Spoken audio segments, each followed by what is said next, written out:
atypique, mais c'est bon.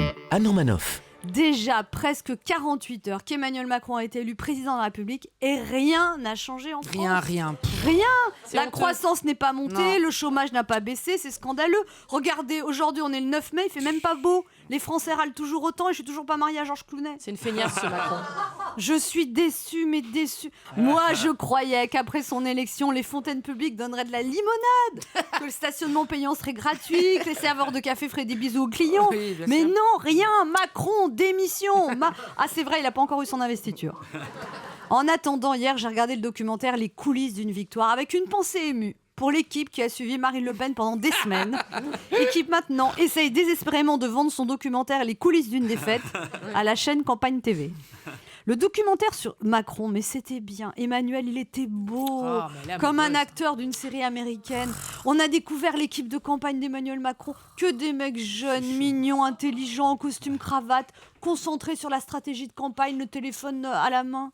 Mais pourquoi j'ai pas des chroniqueurs mignons comme ça, moi ? Oh, dis Ouvrez les Parce yeux. que t'as pas les mêmes ouvrez les moyens, yeux. Anne. Faut nous payer plus cher. Dans le documentaire, ils sont même pas payés, ils sont bénévoles. Pour le moment. Dans le documentaire, on a découvert un truc incroyable. Obama a appelé Emmanuel Macron et Macron lui a répondu en anglais.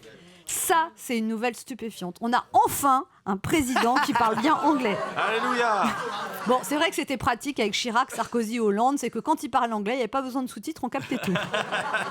Et puis on a vu des scènes formidables de la vie quotidienne. Emmanuel Macron demandait du chocolat et Brigitte répond « Je veux pas que tu manges les saloperies ».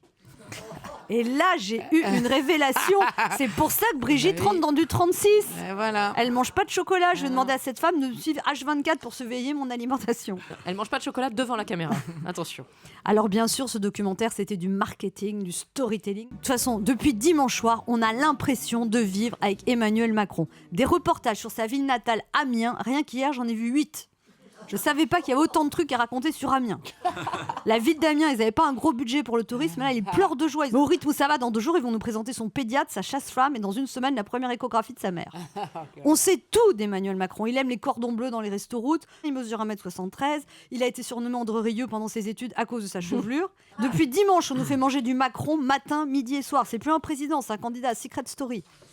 Moi, je vous dis vivement que les législatives arrivent, parce qu'après 1 an de campagne, les 2 primaires, les 2 tours de la présidentielle, les 2 tours des législatives, ce qu'on risque d'avoir, c'est une allergie à la politique et une indigestion macronienne.